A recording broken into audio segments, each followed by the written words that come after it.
Колеги, вітаю всіх на сьогоднішній події. All right, everyone. So greetings and welcome to today's event that is about launching the Recovery Watchdog project. This is a large event. This is a large thing that we've been expecting for a long time, and hopefully it is going to be successful. We believe it is going to be important both for the Ukrainian civil society and for our recovery process. We have run into a bit of a technical issue, but I am told now that all the panel members are here. So thank you so much for bearing with us. And I'll make just a couple of technical announcements before we get into the matter. You could switch on the translation in Zoom in the panel below. Якщо ви хочете слухати захід українською, if you wish to listen to the event in Ukrainian, you can select Ukrainian as your preferred language at the bottom of your screen, because we're going to have one English speaker. You can also stick to the original and listen to whichever language everyone uses. So this project is implemented by the Center for Economic Strategy. I am representing it today, Maria Rybko, Deputy Executive Director, and I'm also going to be moderating today's event. Our partners include the Institute for Economic Research and Consultations, as well as the company of the company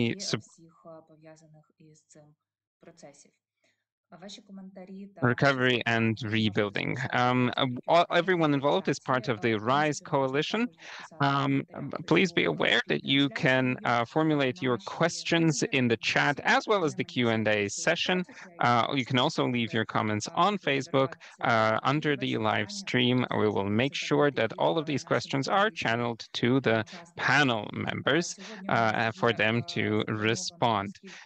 We have about an hour planned for the entire event, and so let's make sure that it's as fruitful as possible. So we're going to be kicking this off with huge words of gratitude to the European Union for all of their support during Russia's full-scale invasion of Ukraine. They have been a steadfast partner, standing by our side throughout all of this time. We're receiving not only support with arms, but also in terms of finance. And today is also a manifestation of this support, an international technical assistance project. I am incredibly thankful for the European Union, to the European Union for believing in our project, for believing that civil society can effectively monitor recovery funding. And it's great that the European Union has supported us. So it is my pleasure now to invite Mr. Stefan Schlöning, Head of Cooperation Programs at the EU delegation to Ukraine. Please, Stefan, go ahead. Thank you, Maria. Hello, colleagues. I hope you can hear me well. Yes? Yes. Excellent. Well, very nice to be with you. It's a great honor to attend and deliver these remarks at this event. I'm very happy to see many familiar faces.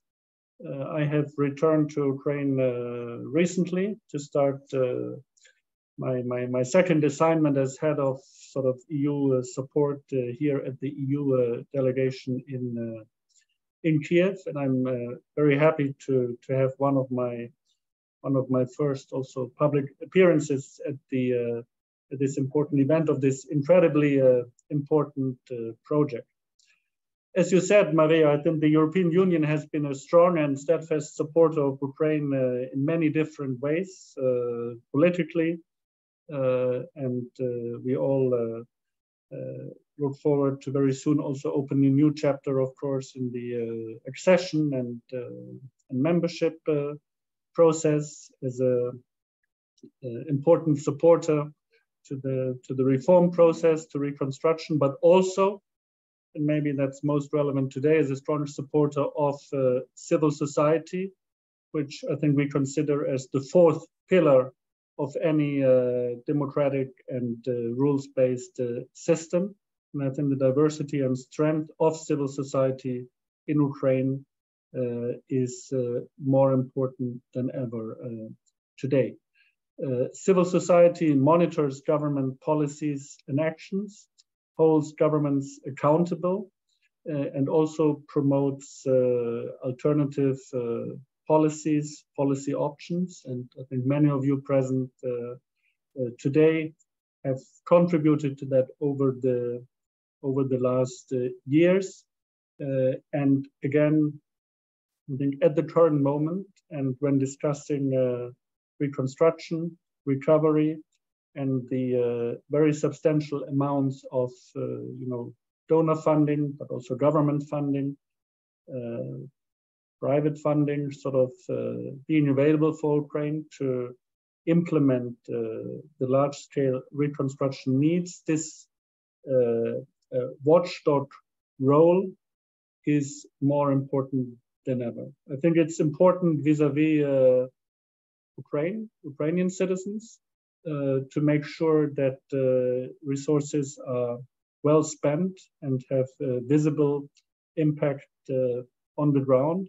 It is also important, of course, for our constituencies in the EU, and I think the same goes for partners in the US and elsewhere, because the resources that are being made available are very substantial for the European Union. As you know, we have just tabled a proposal for the new so-called Ukraine facility for a total budget of 50 billion euro, which again is only a part, even a relatively small part of the overall needs, but it is still a very important contribution, and by far the largest aid program ever made available to, at this stage, still a non-EU member state.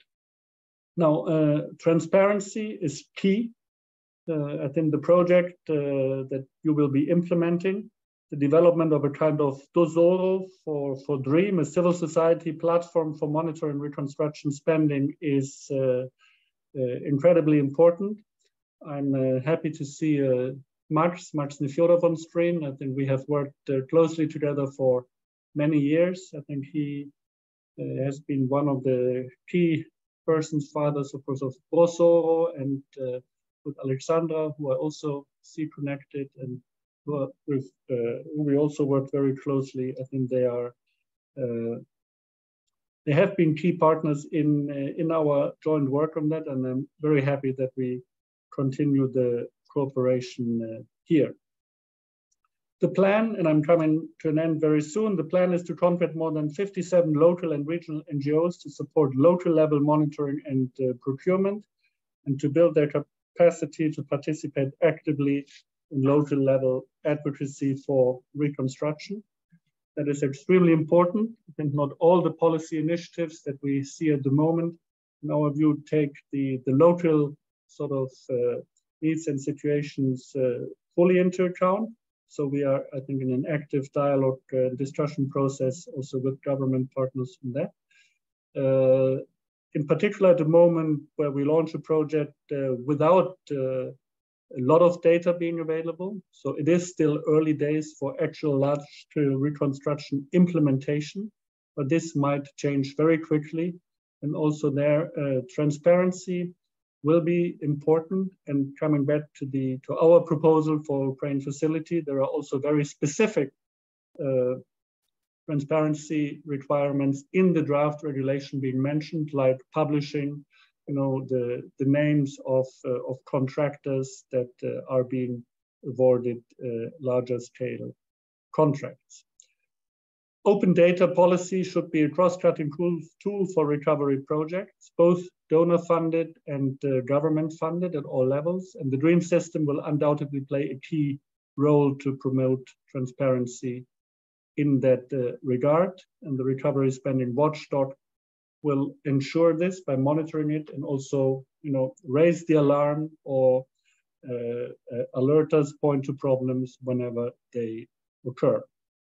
I'm very happy that the project has managed to sign a memorandum of understanding with both the Agency of Reconstruction and the Ministry of Restoration.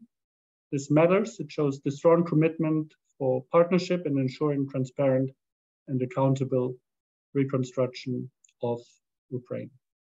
And with that, back to you. Very happy to join you for the event. Looking forward to the discussions and our further joint work on this important project. Thank you very much.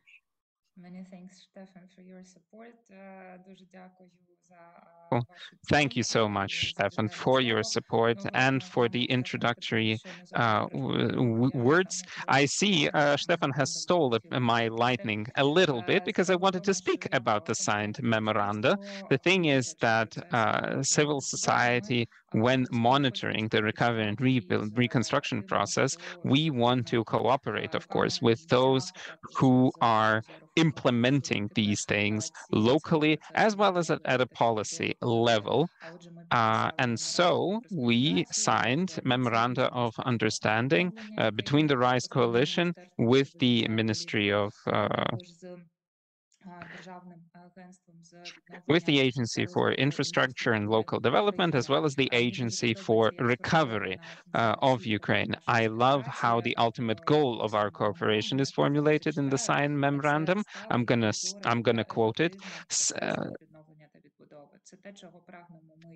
It states that we are striving for a sustainable, transparent, and effective recovery and reconstruction process. And this is what we strive for as civil society, and hopefully this is what our government agencies are striving for in the process of recovering and rebuilding from the atrocities of war. I am very thankful for the openness to cooperation and for the preparedness to engage with civil society.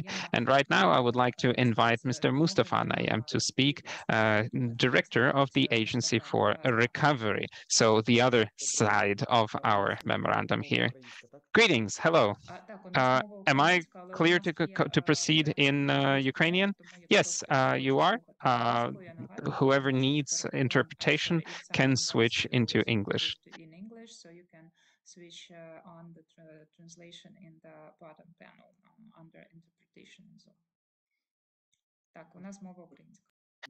Right, yes, but our primary language is Ukrainian. Yes, thank you so much for inviting me. Thank you so much for providing me with an opportunity to speak. I will start with the very beginning, and I will outline why all of this is important and why we're signing the memoranda, why we are joining this whole activity. The thing is that, from my point of view, transparency and accountability in reconstruction is perhaps more critical and more important than before, because this is our main asset at the moment, the amount of trust that we command with the international community and with the partners who are trying to help us. The reason I say trying is because not that much funding has gone into recovery and reconstruction up until now. This has to do with the fact that international procedures perhaps have been lengthy. Sometimes our partners are not that quick to respond.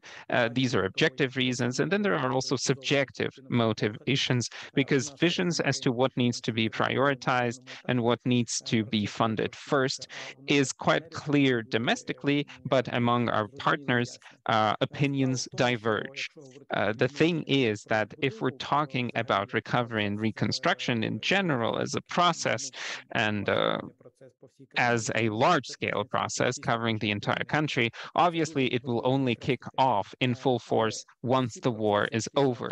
And that's important to stress. But all the processes currently underway in terms of maintaining infrastructure, supporting social infrastructure, supporting military infrastructure, critical infrastructure, can also be referred to as recovery. It is recovery in the sense that we're trying to do everything that we can to survive, to make it until the end of the war, and to sustain life in regions that have not been impacted that much, and also support logistics for the front lines.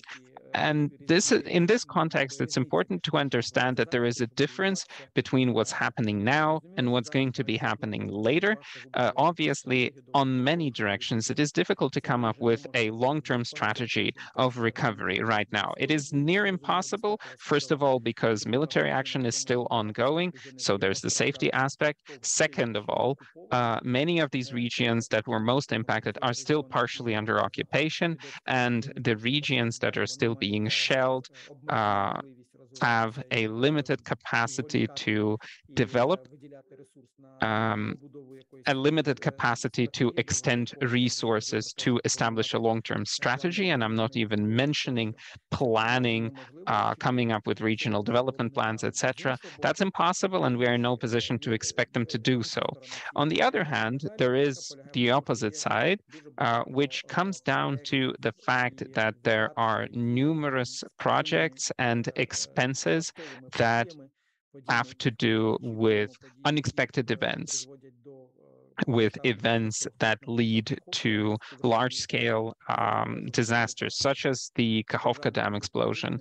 And obviously, in this case, in these situations, the state budget is incapable to quickly support recovery. This has to do with the energy infrastructure, with critical infrastructure, roads, bridges, railroads. I'm not even mentioning the households sector, water supply, etc.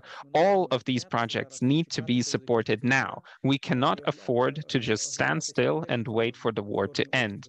We cannot be afraid of repeat attacks. The repeat attacks will happen. We've got extensive experience of this happening already.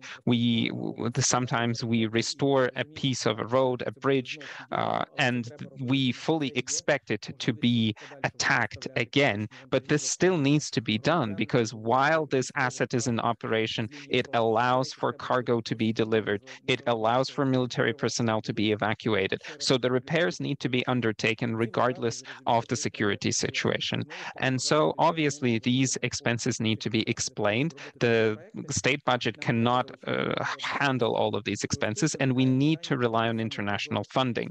And this is where the aspect of transparency becomes so relevant. The reason I'm saying why it is even more relevant than before, these projects that are pop-up, that are emergency focused, that need to be implemented very quickly, they undergo perhaps perhaps a little different procedures. I'll bring in an example, and I think it's going to be included into textbooks.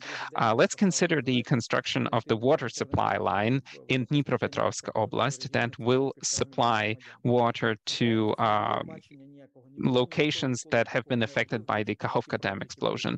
We do not have project blueprints. This has not been done before. We picked up old documents and considered previous solutions. We had to put together a team of maybe up to 10 engineers, and we got going.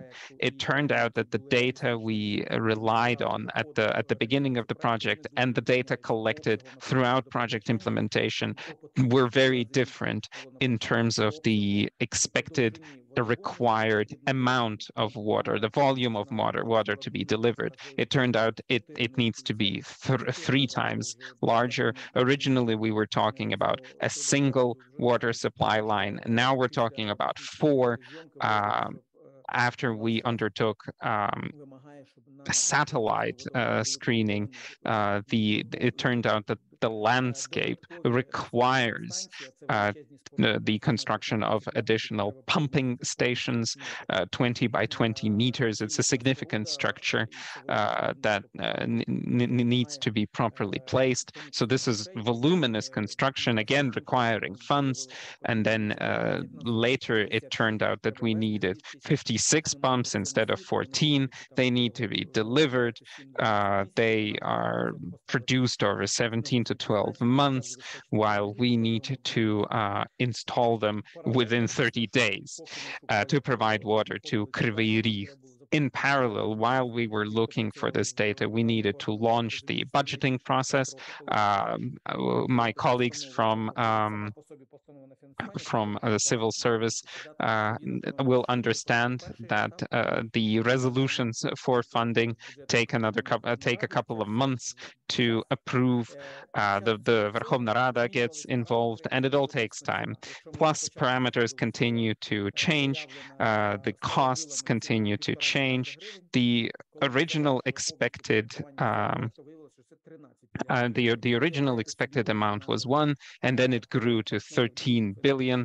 And you can imagine the eyes and faces of our colleagues, friends, and enemies. There's a big difference between 1.5 billion and 13 billion. But it was important for us to turn this into a case. One of the first steps, we involved consulting engineers, which is not a very common practice in Ukraine. And then the second thing we did is across all projects, across all sections of the water supply line, we will have a separate technical audit, which will be covered by USAID, undertaken by an independent company. And this technical audit will be publicly available, as well as all the budget documents. We decided that all the budget estimations will be public, and this is a practice that we will stick to throughout. So this is not even proper recovery. This is one of the projects that need to be implemented here and now. And we need to be as transparent as possible. If we reached out to international donors back then, the money would arrive, considering all the formalities, the $400 million maybe would have been received in 8 months or 12 months. And so the only precondition for involving international funding for projects like this is transparency and justifiability. And so if we used to speak of these things in abstract ways, we kept saying that, you need to be honest and transparent because that's the right way of doing it. Now it is a matter of survival. It is a matter of being able to attract funding as quickly as necessary. The agency is currently undergoing a certification in line with international anti-corruption standards. Plus, we have unified our procurement rules. We have spelled out all the qualification requirements to all tender participants. Hopefully, we will see monitoring,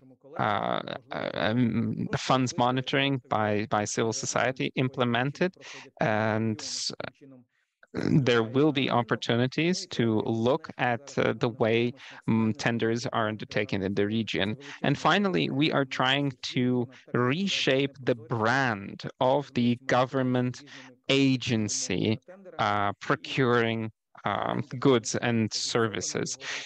Psychologically, the government is seen as an unreliable client. Private companies are not eager to participate in our tenders. We are consulting with the market. We are seeing that the market is surprised for this to be happening. They end up quite confused as to why we are reaching out, but our experience is positive. We've run 12 of our first tenders. We see pretty significant savings, and we are seeing companies participating that have not had experience working with government funding before. Hopefully, the agency will become an example for other procuring entities, and of course, monitoring from civil society, from our colleagues and partners is critically important because it goes to show that we are transparent and open. These projects need to be properly monitored. That's why we're signing the memorandum.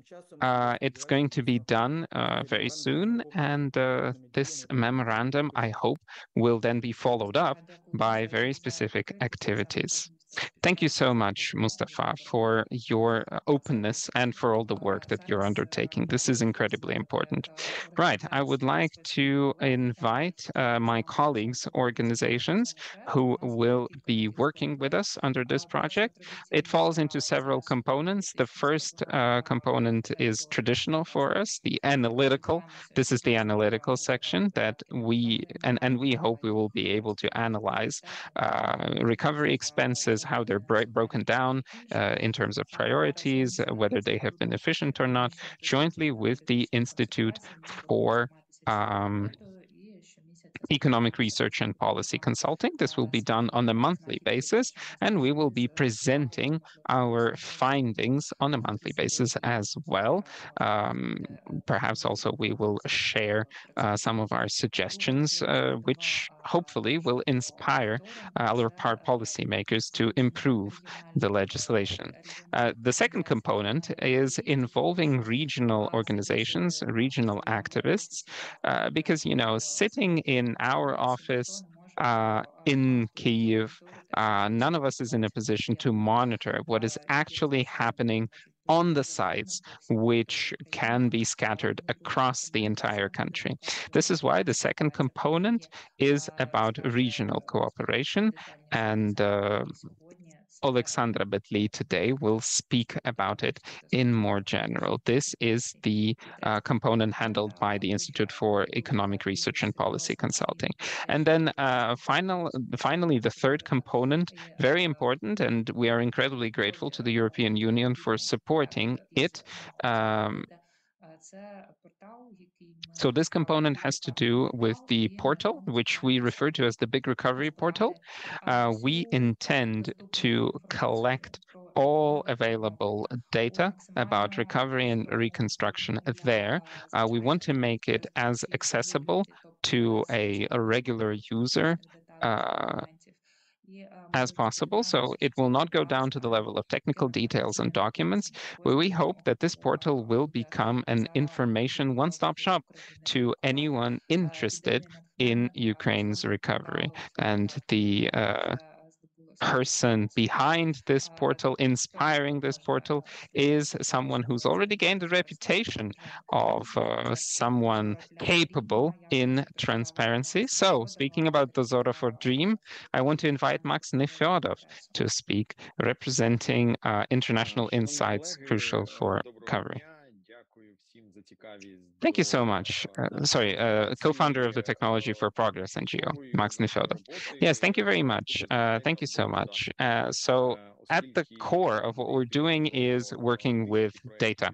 We will be covering thousands of recovery projects across the entire country, ranging from large-scale ones, very global ones, the ones that Mustafa referred to, costing perhaps dozens of millions or even more when we're talking about bridges, electric power supply, etc., and all the way down to smaller projects, replacing windows, repairing facades and building envelopes, which are still important when it comes to restoring a sense of normalcy, providing IDPs with an opportunity to return to their original places of residence. So in order to be able to monitor this amount of projects, obviously no single state institution will be able to do this. Similarly to the sphere of procurement, it is important to ensure independent audit and feedback on these projects from those who will end up using the outputs. So from the beneficiaries, from the Ukrainian taxpayers, from the citizens. This is important both in the sense that they need to have tools to impact the way projects are prioritized. For example, so that we end up with fewer things that raise eyebrows, such as biathlon tracks or stadiums, and more of the projects that people in a specific city or village need. This is also important for people to be informed of the progress in recovery. Mustafa is right when he says that the large-scale recovery will only begin after we win, because undertaking projects during the active phase of the war is both difficult and dangerous. Nonetheless, thousands, hundreds, if not thousands of projects are already under recovery. Thousands of projects are registered on the DREAM platform. And we're talking capital recovery, not facade repairs or window replacements. And this information on these projects already needs to be communicated to the Ukrainian society. It is important that people see what is happening. We want to avoid the risks of duplication of funding. We want to help in prioritizing needs and aligning the capacities offered by various donors, as well as the state and local budgets, so that we don't end up with multiple donors, multiple organizations repairing very similar assets, and the population not being informed of it. Finally, we want to open up opportunities for businesses to contribute to the recovery, because the recovery is going to be one of the largest tools for fiscal stimulation and incentivization. It will shadow any kinds of grant programs, etc. And so it's important that transparent and honest business, both domestic and international, has access to all planned information about planned projects, about required amounts of construction materials, about the procedure to apply, etc. So these are some of the main blocks, and now I'll quickly talk about the way this is going to be technically implemented. So at BRP Org UA, by the end of this year, we will launch the first version of the portal, which will subsequently be improved and developed. We have already run a tendering procedure and signed a contract with Unix, a large Ukrainian IT company, for them to handle development. And we really want to invite everyone to participate in this process. I will repeat myself that some of the first opportunities will be launched in November. The basic functionality will be launched in December, and thousands of recovery projects will be available for comments, for photo uploads by NGOs or experts. There will be an extended list of functions. You'll be able to upload reports. You will be able to track specific regions, etc. We also intend to launch the risk management function, which is part of a sister project, so that whoever is interested in the recovery can skip looking at everything, because even in terms of the time required, that is incredibly intense. You can have a look at instead at the projects that are flagged up as ones associated with the highest risks, and check out what's happening. A high-risk project is not necessarily a catastrophic project, and Mustafa has outlined some of the issues that crop up. Unfortunately, we do have to implement projects in a very flawed environment. We're not in a position to have a lengthy project design stage, a lengthy procurement process, but still, this means that we need even more monitoring. This is in no way to explain why processes should be flawed. We want to focus more on what is being built rather than how it is being built. It doesn't mean that we will be ignoring bad tenders or suspicious contracts, but the block that is currently not covered by our colleagues from anti-corruption organization is how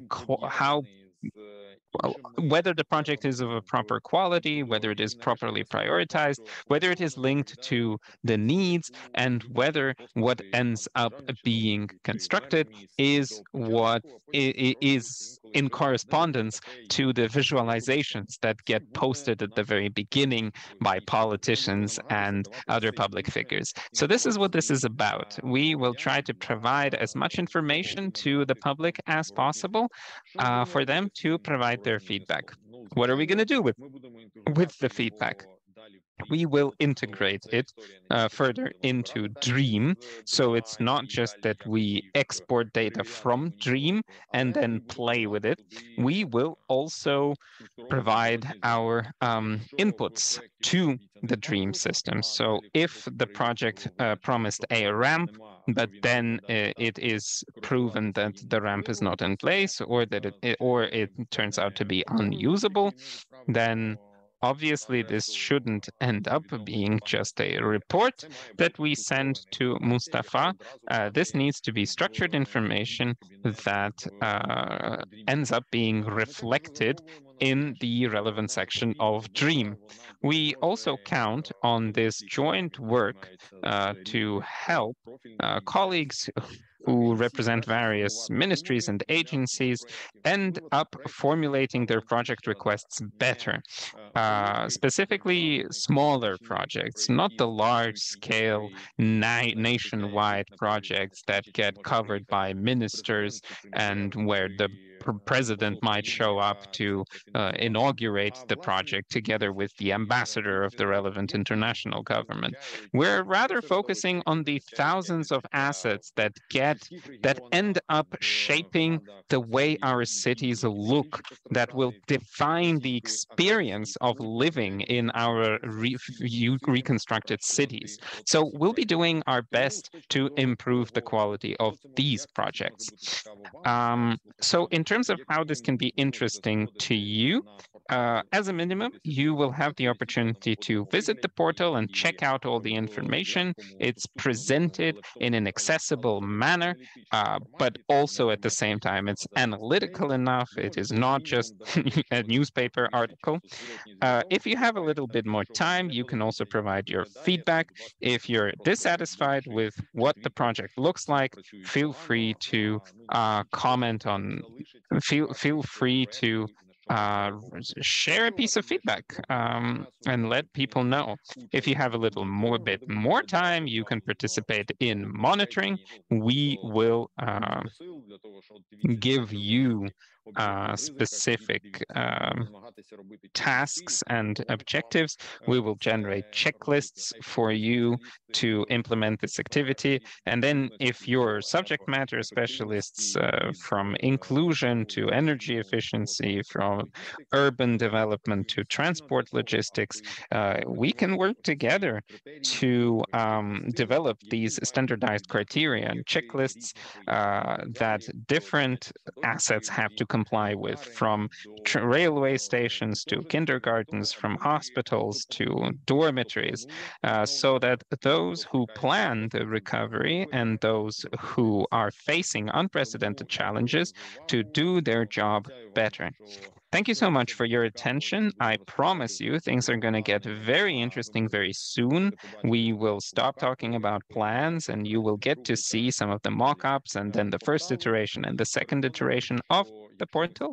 And I am convinced that if jointly we improve the quality of the recovery by 5 to 10%, this will have an incredible macroeconomic impact. And this is what our consortium of 3 organizations, dozens of sub-grantees, and thousands of involved citizens will be working. Thank you. Thank you so much, Max. That's a brilliant perspective, and thank you for the highly inspired presentation. I want to remind all of the listeners that all of these functions will become available in January 2024. The Big Recovery Portal is currently under development, but we are looking forward to seeing it as soon as possible. One more housekeeping issue. I see that several people have raised their hands among our attendees. colleagues, please formulate your questions in the Q&A and in the chat. Unfortunately, attendees will not be invited to speak, so please formulate your questions in writing, in the chat or the Q&A, and we will make sure that we tackle these questions once we are done with the presentations. And the second thing I want to mention, just now I've received a message. Mustafa, I'm sure you're going to like it. This is from an engineer on Telegram. So the line from Inhulets to the southern water reservoir is now at the operational level, providing for the needs of Kryvyi Rih. This means we'll be able to fill the city's district heating system. We have managed this over 2 months, dozens of kilometers from nowhere. So this is huge, and I cannot put into words the amount of respect I have for these utility workers. I have to join this comment. Thank you so much to those who are ensuring the recovery and reconstruction, despite everything. All right. Thank you so much. Moving on now to the watchdog function. You know, it is not just Ukraine that has suffered from damages. Many other countries have attempted to recover, and there have been many civil societies that have tried to handle the watchdog function. And so for this project, we have studied previous experiences. We have tried to learn, and we are trying to avoid the mistakes of those who have made them before. So I would like to now pass the floor to Irina Kose, representing here the Institute for Economic Research and Policy Consulting. Irina will tell us what she has learned from studying previous experiences. All right, thank you so much, Maria. While my presentation takes a while to launch, I want to mention that, of course, we have not studied all the international experience in recovery. We have focused on a couple of countries, about a dozen countries, and we focused in our monitoring on how civil society was involved into recovery monitoring, as well as how the physical assets of infrastructure and residential buildings were recovered. So we'll talk about the knowledge bases that were used, some of the key performance indicators, the ways the civil society was involved, and what happened when no monitoring was implemented. And we will finish with some recommendations that Ukraine can rely on. So large-scale data portals that we've been able to find were available in 2 countries, Indonesia and Nepal. So Indonesia and its neighboring countries, Sri Lanka, the Maldives, and Thailand, were severely hit by a tsunami, and international assistance was very significant, and it was well coordinated. So the TRIAMS system was implemented. This is the Tsunami Recovery Impact Assessment and Monitoring System. It included several components. It had an online database called RAND, Recovery ISEHNIAS, the housing geospatial database, as well as a large system of indicators, more than 200 indicators, and I'll touch on this later. What's most important is that all agencies, including international donors involved in the recovery, were under an obligation to register with the agency, establish a profile in the database, and to provide regular updates on how the recovery is progressing. So the budget funds were tracked by 2 programs. One was called RAND. It was a piece of software that was publicly available. And there was another piece of software, Smart Pro. It was used by the government. It was not publicly available, but it was sort of a parallel system. Unfortunately, the entire experience of Indonesia, the beautiful experience in terms of establishing these monitoring systems, all of these indicators are not available at the moment. So the recovery came to a close. Support for these portals and databases was discontinued, and unfortunately, none of these resources can be visited at the moment. Another example of a large recovery portal is from Nepal. So the platform, the Housing Recovery and Reconstruction Platform, the HRRP, is what they had established, and it's still available. You can still visit it and check it out. It includes a lot of information. It has a dashboard with multiple indicators where you can check out very nicely formulated charts. You can check out the progress of the recovery. Multiple layers of data are available. There is a library of guidelines for various services, for various agencies in the government. And there's a very interesting map. If you switch on the housing typology layer, you can see every single individual building, and you can click on it to see even more. You can study the photos, read where the funding came from, who the owner of the building was, etc.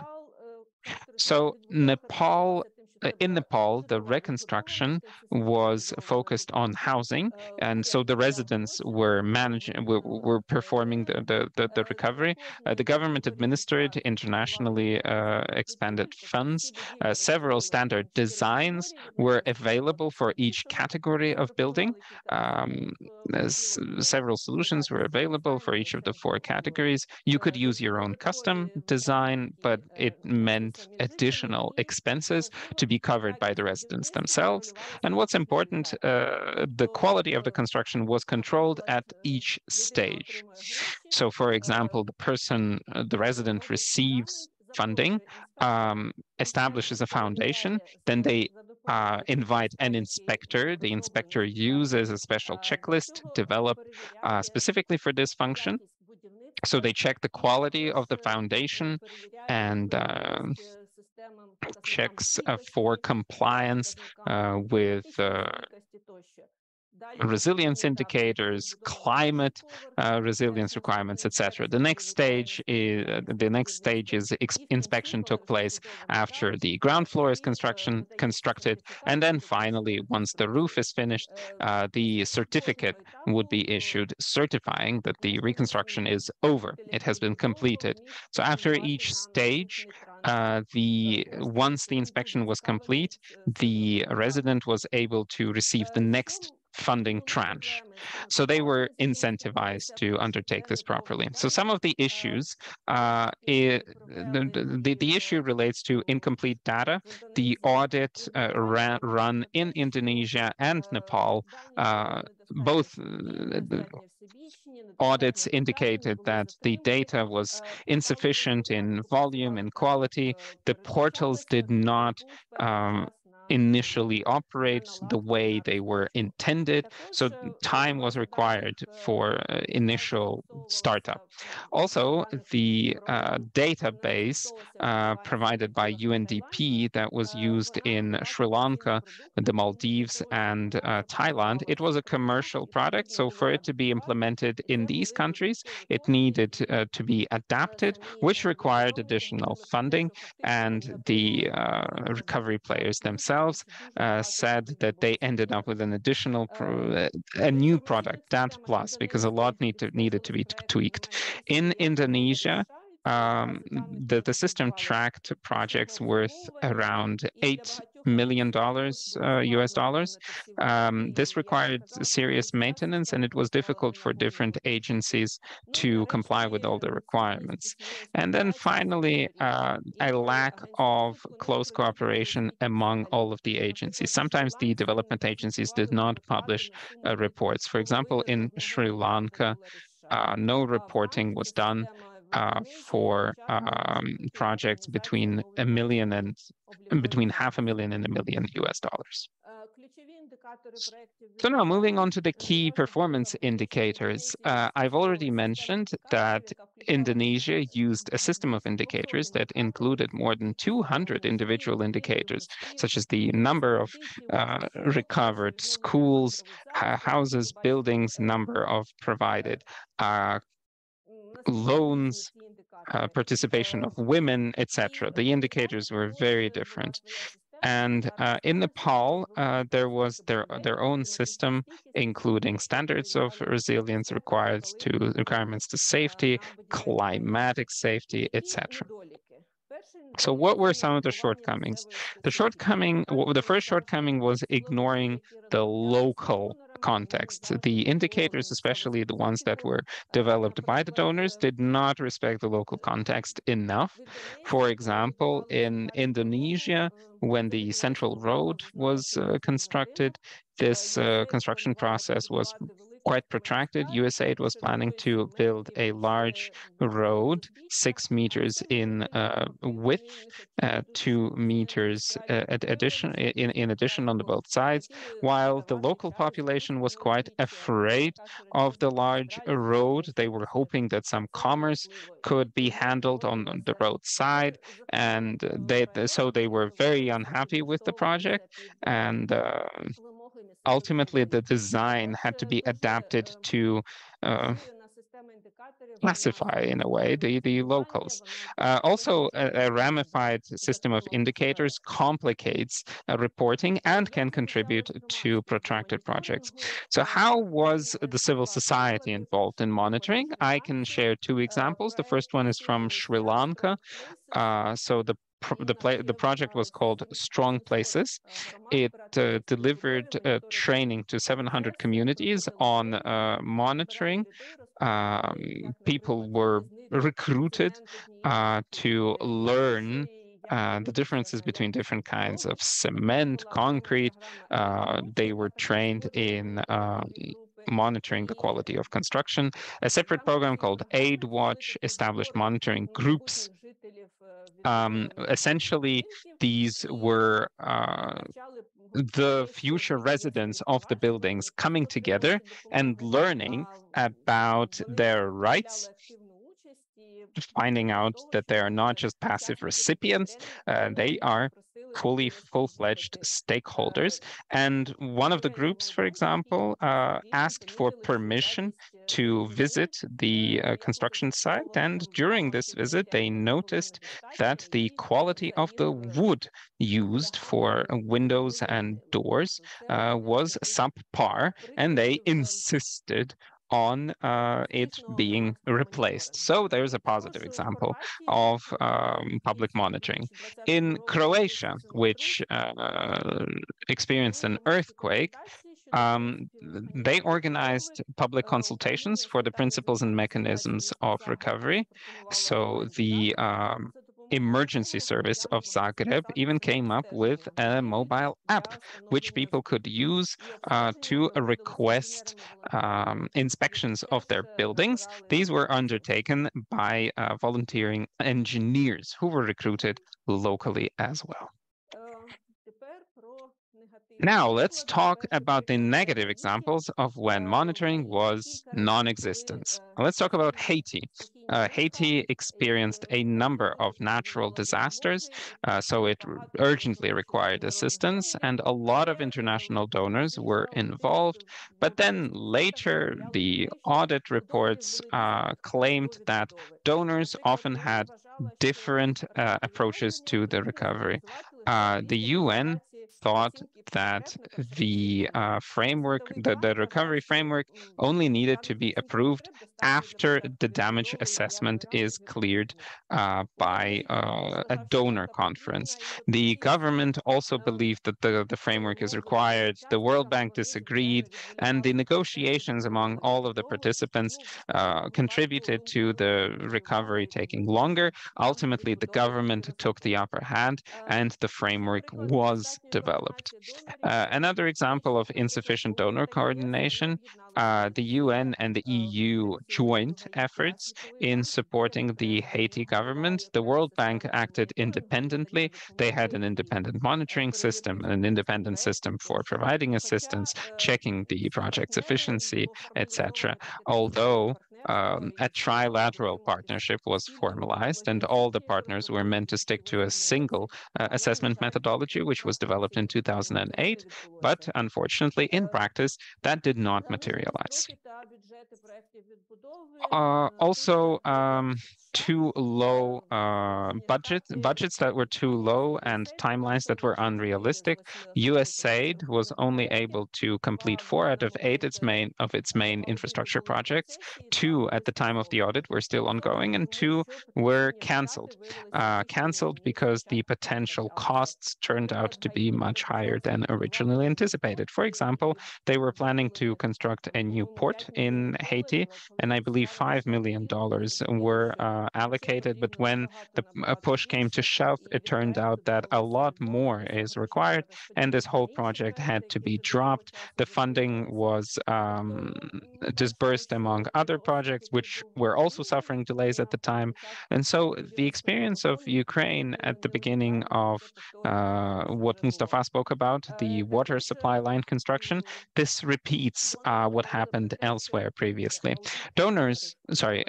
Auditors also spoke of the fact that only what is done was monitored, and how it was done was overlooked. For example, the Netherlands monitored the efficiency of provided aid, and it was fully focused on what was done, and the responsible organizations did not provide any indications as to the quality or the specific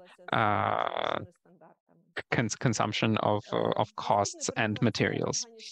Right. The next example is Afghanistan. So Afghanistan represents a lengthy recovery experience during and after the war against the Taliban. And we are only looking at housing recovery here. And analysis indicated the low quality of the housing, insufficient quality control for construction materials, insufficient monitoring, unreliable data. The data that was provided under the projects with geolocated coordinates indicating where a specific site was located.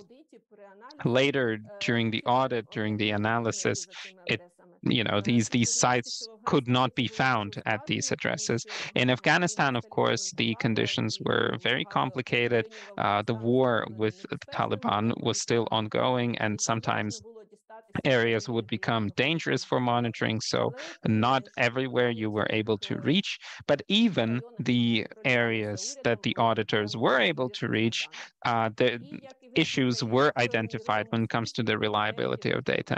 And the main indicator of success in Afghanistan especially was the amount of money spent and the speed, their burning rate. It was important for Congress to demonstrate that Afghanistan is being supported, is developing with American assistance. And so the main focus for American assistance when rebuilding Afghanistan was to prevent the repeat of 9/11. And so the entire focus was on that. Also, I want to touch briefly on other countries. Lebanon, so again, low quality of materials, violation of construction norms. When in 2020, this explosion occurred in the port of Beirut, a lot of the buildings that collapsed, these were new buildings rather than old buildings. So unfortunately, the reconstruction turned out to be low quality. Same issues in Puerto Rico. Low quality construction norms, serious delays. At the time of the audit, I believe 5 years after it was completed, only 2% of housing needs were met. an incomplete inventory of the public buildings. It was unclear who's responsible for their reconstruction and recovery, etc. Also, remote and fragile communities experienced issues. One of the reports indicates that a single mayor said, "Why do I need to rebuild this remote community when the next hurricane is going to destroy the road, etc." Also, the need for cross-sectoral interaction was indicated. Electrical cables are laid under roads in Puerto Rico, so whenever roads were reconstructed, it was important to stay in touch with the electrical authority so that you don't end up having to dig under a very recently built road.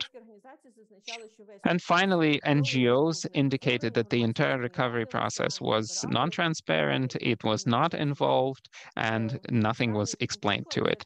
My final example is from Turkey.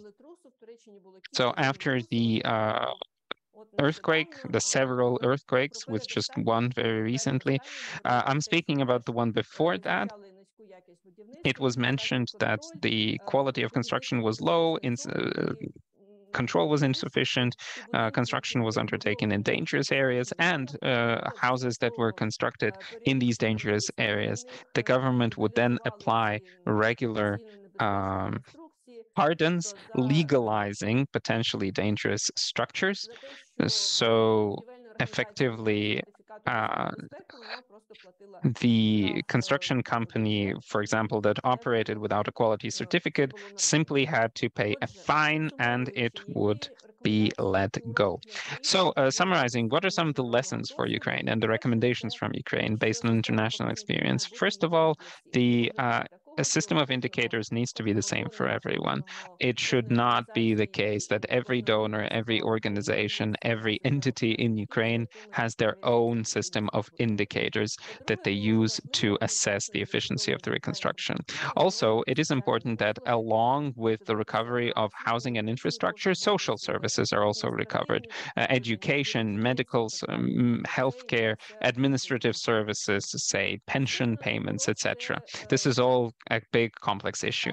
The next lesson is the need to ensure the sustainable use of natural resources. This has to be a cross-cutting requirement at the stage of planning. Because when things get to production itself, it turns out sometimes that it's too late to think about efficiency, etc., and the use of natural resources. The experience of Indonesia, where you cannot check how the recovery progressed, goes to show that, first of all, it needs to be monitored throughout, and then data needs to be retained so that the Ukrainian experience can then be studied elsewhere. It's important to respect local requirements, and it's necessary to coordinate with donors and to avoid duplication so that a couple of donors don't end up funding the same school, or two different donors building two different schools on the same street. That'll be it from me for now, and I'll be very happy to handle any questions. Thank you so much, Irina. So, colleagues, we are falling behind in terms of time.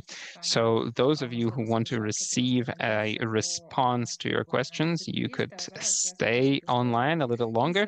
But now I want to invite, speaking about the first pilot review of the recovery and reconstruction. This pilot edition is based on some of the first steps taken by Ukraine in this direction. The institutional infrastructure for recovery has only just been established. The data, a lot of data is still missing. It is not comprehensive. It is sometimes not available. But still, speaking about what we have found when we tried to look at the data, I want to invite a big and successful advocate for open data. Alexandra Betli will be speaking, Senior Research Fellow at the Institute for Economic Research and Policy Consulting. Please take it away. Thank you so much. So Indeed, the reason why this is a pilot edition, this is not the way our monthly monitoring products will look, but we thought that originally we will introduce ourselves and introduce everyone to what is on the table and what we can rely on in monitoring. And some of the questions in the chat go to show that this is certainly on the agenda. This is very relevant. And essentially, the reason why we're undertaking this monitoring is because we want Ukrainians to have access to reliable data on recovery, which will already be processed. Access to data, its understandability, comprehensibility contributes to higher engagement of people locally as well into the recovery process. And it contributes to funds being used more efficiently for priorities that we deem important. We all know that the recovery requires immense amounts of funding. So it has been mentioned several times today that once the war is over, once we are victorious, we will need funding, but the processes are underway at the moment. If we stick to data from February, the World Bank assessed that we need $411 billion to recover. I want to stress this is not money required to build back what existed before. This is a build back better approach. So as a result, we will end up with more inclusive, greener, more efficient assets. But even for this year, for 2023, the calculated need was at 14 billion US dollars. Unfortunately, as of yet, this money has not been raised. Only a portion of it was found. And if we have a look at where the money has come from and where the data on it is available before we start running the analysis, before we undertake the analysis, we need to understand what the Ukrainian legislation is. If we're talking about expenses from the state budget, from local budgets, we need to read the budget code and we need to understand its inner workings. Incredibly important nowadays is the law of Ukraine on compensation for the damage and destruction of certain types of assets, as well as the relevant regulations of the Cabinet of Ministers of Ukraine.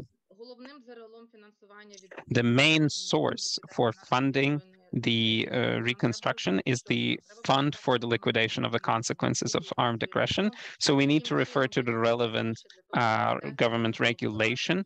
We need to understand how this money is allocated so that we can impact our local self-governance authorities, and so that we're well informed to be able to control the way this funding is spent. We also need to read the regulations on the development of recovery programs. What's important is that civil society can play a very important role in their formulation, determining what will be deemed a priority at the local level. When we're talking about the recovery, we cannot avoid touching on construction standards. Not all of them are up to date. They are going to have to be updated. And Mustafa has mentioned several times that if you see that a state construction norm needs to be updated, let the agency know. Also, in the nearest future, all of these recovery plans will be important for funding to be allocated to cover relevant projects. So the main players nowadays are the parliament, the government, and the Ministry for Recovery. These are policy level players. I'm not going to dwell on this too much. Then implementing the policy and the projects is the Agency for Recovery, as well as central government entities. Controlling and checking are the accounting chamber and the State Auditing Service of Ukraine.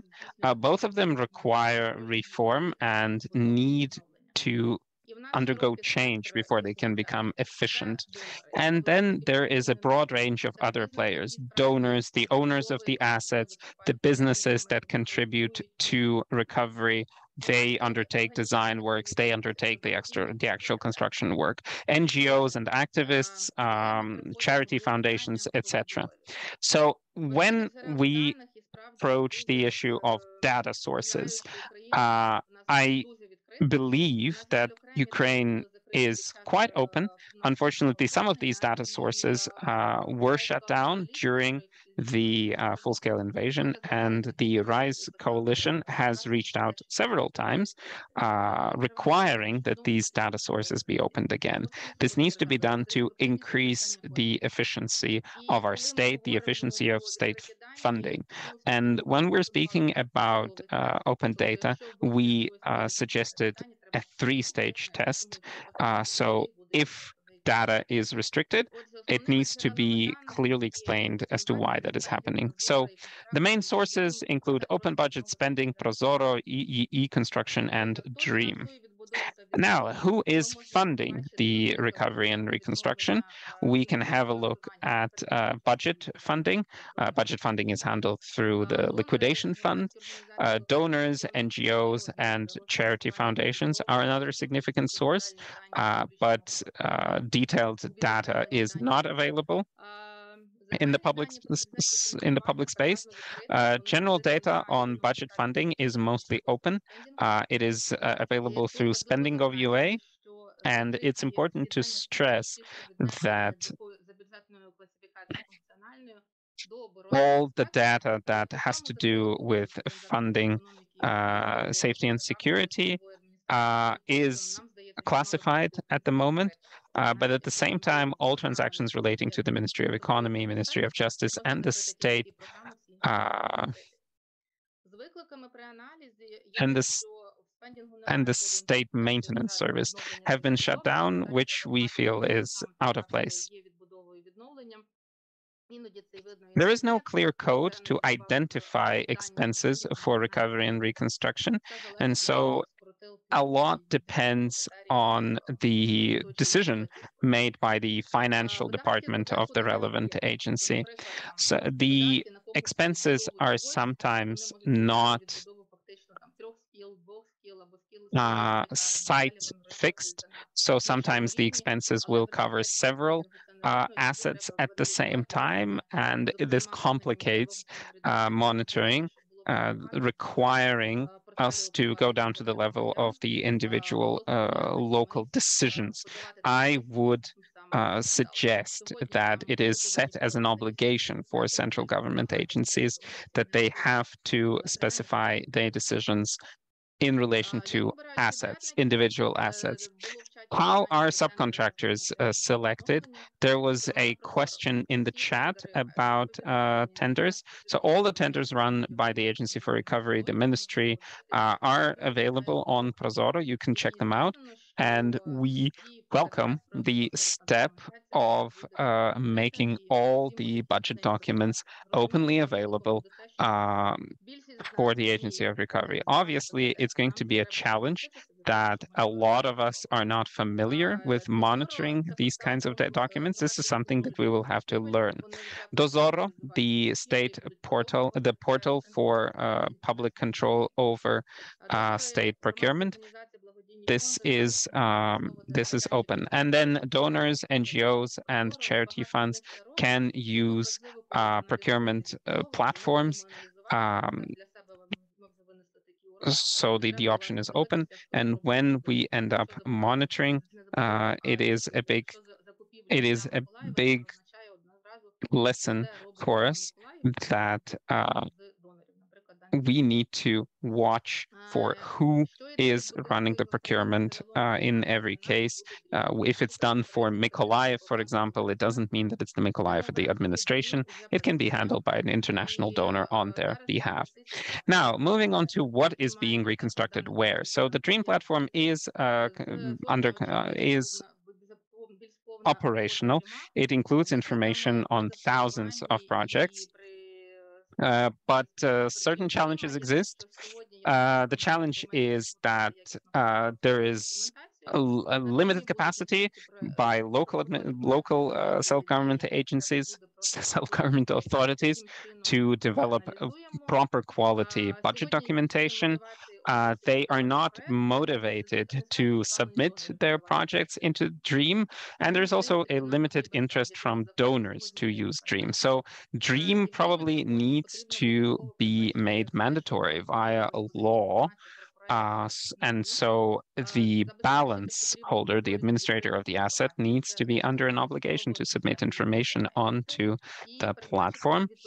We need transparency and openness of the information. We need an API. And also there needs to be funding for the DREAM foreseen in the state budget. Something that's been mentioned by Maria is we will start headhunting under this project. We will run 2 competitions, one for monitoring recovery projects, and then the second one for running the monitoring.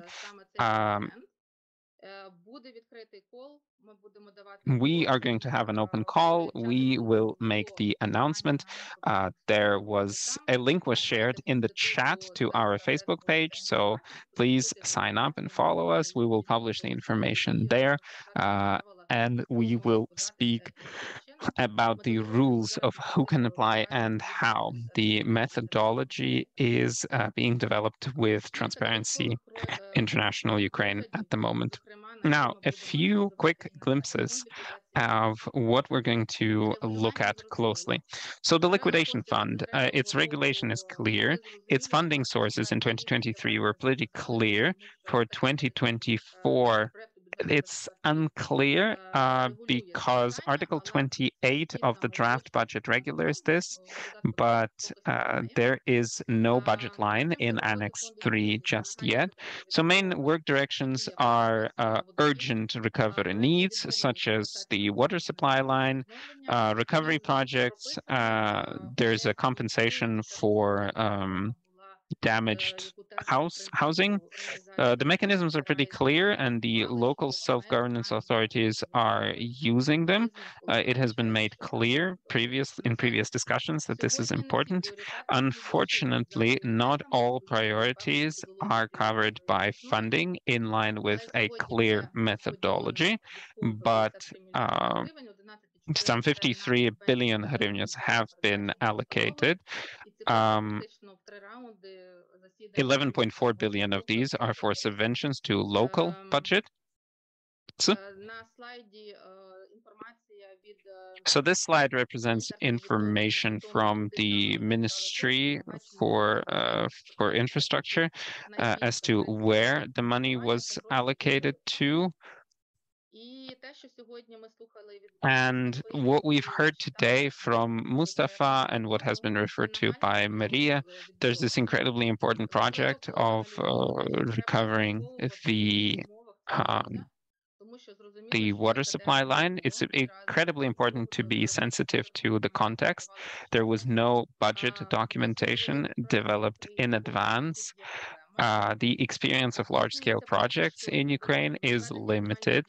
Currently, this is being done without allocating land in line with urban development legislation. And the experience of comprehensive recovery, specifically in Bucha, goes to show that the issue of documentation becomes very acute. It turns out that the population was not quite responsible in obtaining the relevant documents, the cadastre number for their plot of land, registering their right of ownership, etc. And this needs to be taken into account. So we have already seen 8.5 billion Ukrainian hryvnias allocated to fund this project. Prozoro has all the tenders published. Sometimes the information is a little more detailed, sometimes a little less. This is the funding breakdown in terms of who funds what, how much money has been allocated. Remember that engineering and consulting services need to be covered by the project, as well as technical oversight. This is funded by the government as well. So who will we be working with? We'll be working with NGOs and charity foundations who recover themselves. Their experience is very important in terms of analyzing the recovery. We will incentivize and encourage them to submit information on what they have done before. And this goes to show how important cooperation with local self-governance authorities is. It is critical that capacity is developed at all levels. The information at the moment on donor funding is too aggregated, too general. The UN says that it has spent $228 million for recovery, but no information is clear as to how that is subdivided. Denmark, for example. Ні, ти навпаки трошки slow down, тому що мені пишуть, що перекладач вже хоче трошки подихати. Я зрозуміла. Зараз And a quick request to reduce the pace because the interpreter is not feeling particularly comfortable today. Yes, terribly sorry. So on Denmark, for example, we know that they have reached an agreement with Mykolaiv. They are handling the city and providing support to it. So they are funding the restoration of Mykolaiv. Mykolaiv submits requests for what they need, and then Denmark runs the procurement. So it is not the Mykolaiv city administration that is running the procurements. We now have several large recovery projects. The European Investment Bank is present with an extraordinary loan program for recovery. It is already underway. You can track it on the web pages of the Ministry of Recovery. So local self-governance authorities were invited to submit their proposals, and they can participate. The World Bank is only beginning its financing. This will have to do with housing repair for People's Empowerment Project. This is going to be a very important project in housing because obviously when there's no housing, there's nothing to return to, and people will not be incentivized to come back home. From our point of view, it is incredibly important to establish a donor platform that will help donors to coordinate and exchange information on what exactly they are funding, which communities are covered. Over time, DREAM should help bridge this gap. It will indicate that, say, a specific asset has been covered by a specific donor. That is not in place at the moment, so we need donors to coordinate, and we need donors not to step on each other's toes. At the same time, there's a donor that we've heard has taken several hospitals across several regions, saying that they're being recovered, and other donors cannot enter these assets. Us, the civil society, we have essentially started coordinating. That's what we're doing as part of the Rise Ukraine coalition. And this is a good example of when the civil society has been able to coordinate and unite its efforts. And in the sphere of monitoring, together with Transparency International, we are developing a joint methodology for public oversight. We're providing our comments on the prioritization methodology. We have started monitoring locally. All NGOs are invited to the Big Recovery portal. Thank you. Yes, and I have to apologize to the interpreter, and that will be it. Yes, I'm hoping that our interpreter is going to stay online for future events, that this is not the last time. Thank you so much, Alexandra, for covering this. We've taken a little longer than we originally planned. I have to apologize to all the participants. This Q&A is going to be significantly shortened, and still we're going to violate the timing. I will probably ask Max Nefedov to tackle some of the first questions. I won't be taking any more time. So this is a question from Alona Grinko. On what conditions will the Big Recovery portal, and I'm reformulating a little, so how will it take the data from partners? Will the data become openly available? And another interesting question, isn't there a conflict of interest between the developers and the administrators of the Big Recovery portal? Have they undergone anti-corruption compliance checks? So Max, can you tell us a little more about the data and the anti-corruption compliance? Well, speaking about the data, the official position of both the developers and the office overseeing the establishment of Dream is that all data there must be open to the society, to the public. There's going to be an API. It won't even require authorization. Just anyone can have access to the data, and that is what we're aiming for. Obviously, we are big proponents of open data in all sectors, wherever this is not a danger to security. The data of damage in UA that many of you here have access to, they are also openly available on the website. Now, speaking about the conflict of interest, I don't quite see where it could exist because we are ordering the development. We do not have our own developers as staff members. The development team is a large one, and logically, we are engaging in a contract with a private company. We ran a tendering procedure. We received a number of very interesting, good quality offers, and we selected the one that's best in terms of value for money. I don't quite see a conflict of interest here.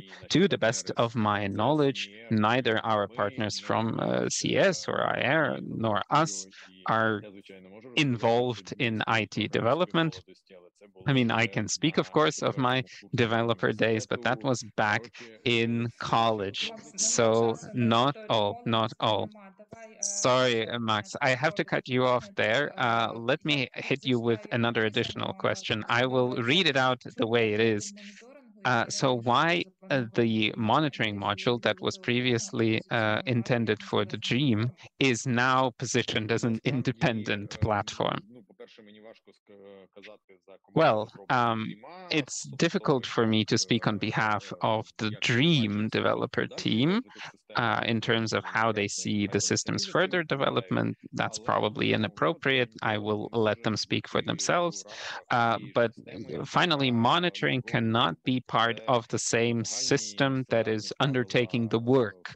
That is just logical, again, for avoiding a conflict of interest. The same people who are doing something cannot be monitoring themselves and reporting on whether they have done a good job.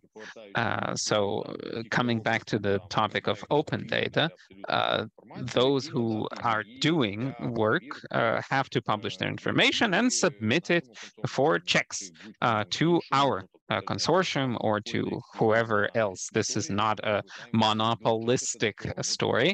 So whoever wants to get involved can get involved. We're just establishing a platform that will hopefully make it easier to work with this data and prioritize it. Anyway, as Alexandra shared previously, the state has its own tools for monitoring, such as the auditing chamber, the auditing service, sorry, the auditing service and the accounting chamber. There's external audits undertaken by donors. There's the inspector general from the US, etc. But this does not cancel the need for external monitoring. So coming back, this module could not be part of Dream. That would be quite unusual. Dream should have access to data, a graphical interface, etc. But then it will be someone else checking the data. All right, thank you very much, Max. I will probably handle one of the questions, and then I will move on to the final question. Everything happens either after the war. What happens if it doesn't end? That is not true. The recovery starts now. The water supply line is already being repaired. We are already initiating monitoring in terms of what's happening with this recovery process. And then speaking about the scenarios for recovery projects, are there negative, pessimistic recovery scenarios in terms of the funds ending up not corresponding to the needs? Yes, so to the best of my knowledge, there is no promised amount to fund the recovery. We do not have hard commitments from the international community in terms of funding Ukraine's reconstruction and recovery. The most significant commitment from international partners is the facility offered by the European Union, the 50 billion euros over 4 years. And mostly this money will be spent to undertake budget support because we use most of our budget funding to cover war-related needs. One more question I see. You intend to cooperate with the special representative, Ms. Penny Prisker. Is that so? What could be the formats? We have not yet approached this issue together with donors, with large stakeholders, with the EU, obviously with the United States, and with other stakeholders, with other interested representatives. We will, of course, cooperate, both in terms of information exchange and in the future, in terms of some sort of special purpose analytics. And of course, we would be incredibly grateful to all of our international partners if they considered the Big Recovery Portal as an opportunity to present their projects, what they are recovering, where they are recovering, so that at least people are informed of it, both the broader public and businesses, the governments, and other players who want to apply their resources to recovery, but are perhaps not sufficiently informed about what's happening and where it is happening. So we kindly call on everyone wishing to cooperate with us. Let's enter into a memorandum and let's make this project as all-encompassing as possible. We will not be able to get this done independently. We need you. Let's get together. So that's that's my final call to you, and this is a response to those who want to join the project. If you represent an NGO, you can become a subgrantee. That Alexandra mentioned this. If you want to monitor something, if you recover, if you are rebuilding something, we will also be excited to exchange information with you. I can see that Alexandra probably wants to offer a final comment. Yes, I just want to stress once again, as suggested by experiences of other countries, it is wrong to count exclusively on support from other governments. Unfortunately or fortunately, it is domestic funding that has to become a significant player. And for this, we need to ensure economic development, we need to ensure reforms, we need to meet our obligations. And so that is why we are calling on avoiding populism, on implementing reform, on ensuring transparency, and efficiency, because this is about trust, the trust from donors, the trust from businesses entering Ukraine and creating new jobs. Recovery and rebuilding is also about creating jobs. When a school is rebuilt, a hospital is rebuilt, people are in a position to come back and return to life, so to speak. All right, so we've got questions. If you want to inform us of your projects, let us know what's happening. Once the sub-granting module goes live, we will have a call, a formal call for proposals that you will be able to respond to formally. We will have a Q&A session as well, where you will be able to grill us on everything that you're interested in. As to all of the other cooperation formats, until we have the Big Recovery portal launched, where we can tell you, log on, check what's happening, we invite you to visit our Facebook page, facebook.com/Big Recovery Portal. My colleagues have just shared the link in the chat, and feel free to reach out to us there. We are going to have a look at all of it. We will check it out. If you have data available that we can use in our monthly monitoring efforts, we will be incredibly grateful. Thank you so much to everyone performing the recovery, funding the recovery, monitoring the recovery, and showing interest in the recovery. Hopefully, over the next 2 years, we'll have a lot of interesting work to do. Thank you so much for today.